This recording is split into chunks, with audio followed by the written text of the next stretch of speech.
ایک واقعہ بیان کیا جا رہا ہے. یہ ایک بستی تھی. وَاسْأَلْهُمْ عَنِ الْقَرْيَةِ الَّتِي كَانَتْ حَاضِرَةَ الْبَحْرِ. ایک بستی تھی. اس بستی کا نام تھا ایلا. یہ کہاں ہے ایلا؟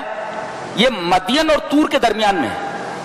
مدین جہاں حضرت موسیٰ علیہ السلام گئے تھے نا، جہاں ان کی شادی ہوئی تھی، اور تور پہاڑ اور مدین کے درمیان میں یہ بستی ہے جس کا نام ایلا ہے.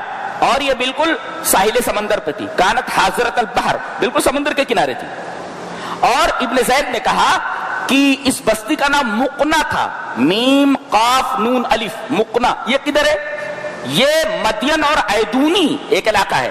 تو مدین اور ایدونی کے درمیان یہ بستی ہے اور ساحل پر تھی. اب ظاہر ہے کہ یہ لوگ سرے ساحل رہتے تھے، تو ان کی معیشت کا پورا دار و مدار مچھلیوں کے شکار پر تھا. یہ مچھلیاں پکڑتے تھے اور بیچتے تھے، کھاتے تھے اور خوب پیسہ کماتے تھے. اب اللہ تبارک و تعالی نے ان کی آزمائش کی.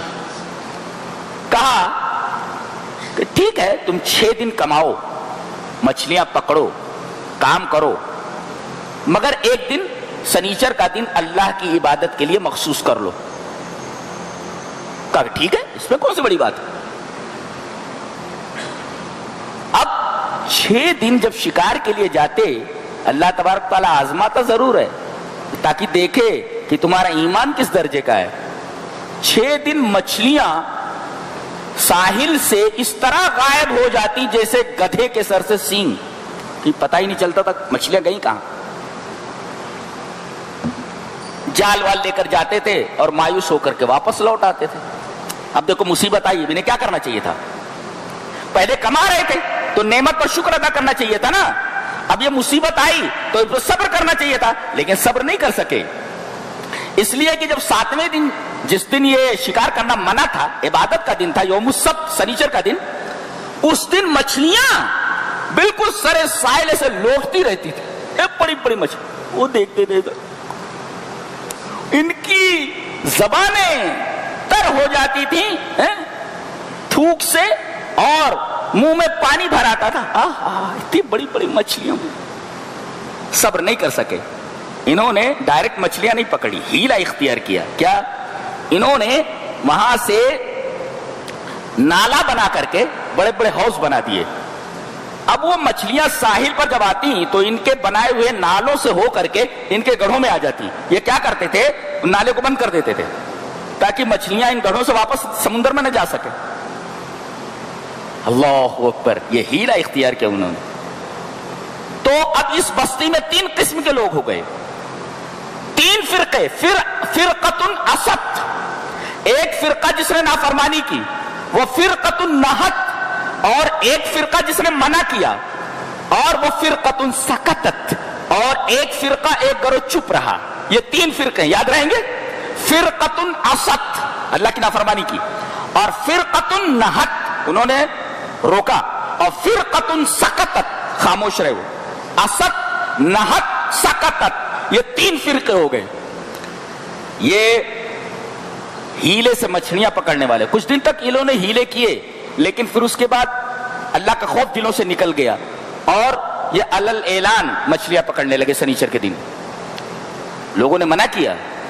یہ لوگ تھے منع کرنے والے لوگ کہ یہ اللہ کے حکم کی نافرمانی ہے، باز آ جاؤ اس سے. اور ایک فرقہ جو تھا وہ چپ رہا.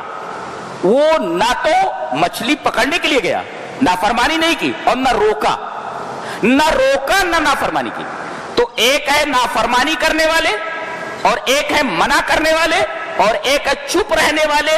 اور ان چپ رہنے والوں نے نہ تو نافرمانی کی اور نہ روکا. اللہ تبارک تعالی نے فرمایا کہ ان کے اوپر ہمارا عذاب آ گیا. جانتے ہو انہیں بندر بنا دیا گیا. کہا کہ کونوا قردۃ خاسئین.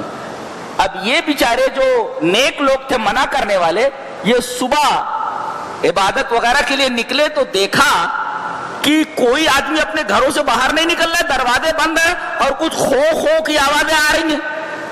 ٹھہرے، یہ کیا ہو رہا ہے؟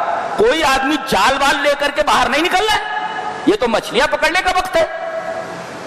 جب دروازے کھولے گئے تو انسانوں کے بدلے وہاں سے بندر نکل رہے، وہ بندر سور نکل رہے، بندر نکل رہے. اللہ اللہ کا عذاب ہے. انہوں نے اللہ کے قانون کی صورت بگاڑی، ہیلا کیا، تو اللہ تبارک و تعالی نے جزا من جنس العمل کے طور پر ان کی صورتیں بگاڑ دی. تو حرام کمانے کے لیے ہیلا نہیں اختیار کرنا چاہیے. آج رشوت کا نام نذرانہ ہے اور سود کا نام انٹرسٹ ہے. انٹرسٹ مینس فائدہ، مینس فائدہ. رشوت مینس نذرانہ. نذرانہ یہ نام بدلنے سے اس کی حقیقت تھوڑی بدل جائے. تو یہ سب کے سب بندر بنا دیے گئے. اس پر ایک مفسر کا تفسیرہ ہے. جب اس واقعے کا بیان ختم ہوا تو اللہ تبارک و تعالی نے ارشاد فرمایا فَلَمَّا نَسُوا مَا ذُكِّرُوا بِهِ أَنجَيْنَا الَّذِينَ يَنْهَوْنَ عَنِ السُّوءِ. یہ دیکھیے آیت، دیکھیے بہت عجیب و غریب آیت ہے. تو جب اللہ کا عذاب آیا تو ہم نے ان لوگوں کو بچا لیا جو لوگ برائی سے روک رہے تھے. تو تباہ کون ہوئے؟ ہلاکت. تباہ کون ہوئے؟ جن لوگوں نے نافرمانی کی تھی، یعنی اسد فہلاکت، یعنی جنہوں نے نافرمانی کی وہ ہلاک ہو گئے. اچھا، جنہوں نے روکا تھا نہت فنجت، جنہوں نے منع کیا تھا، روکا تھا، وہ نجات پا گئے. یہ دیکھیں تیسری جو قسم تھی، تیسرا فرقہ، اس کے بارے میں کوئی تفسیرہ نہیں کیا گیا. یہ لوگ چپ رہے تھے، انہوں نے وہ گناہ نہیں کیا لیکن روکا بھی نہیں. اس بارے میں اختلاف ہے. بعض لوگ کہتے ہیں ان کے اوپر بھی عذاب آیا خاموش رہنے کی وجہ سے، یعنی برائی دیکھا انہوں نے، روکا نہیں، لہذا یہ بھی اللہ کے عذاب کی لپیٹ میں آ گئے. اور بعض لوگ کہتے ہیں نہیں، بچ گئے. لہذا اللہ نے ان کا تذکرہ نہیں کیا، یہ بتانے کے لیے کہ خاموش مت بیٹھے رہو، جب برائی دیکھو تنقید ضرور کرو کہ یہ برائی ہے، ورنہ تم بھی اس کی لپیٹ میں آ سکتے ہو. ان کے اوپر کوئی تفسیرہ نہیں کیا گیا.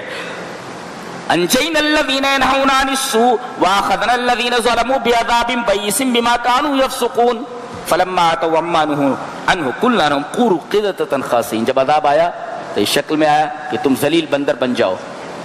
قردن مانے بندر، جمع قرد، منکیس، بندر، بندر بنا دیے گئے.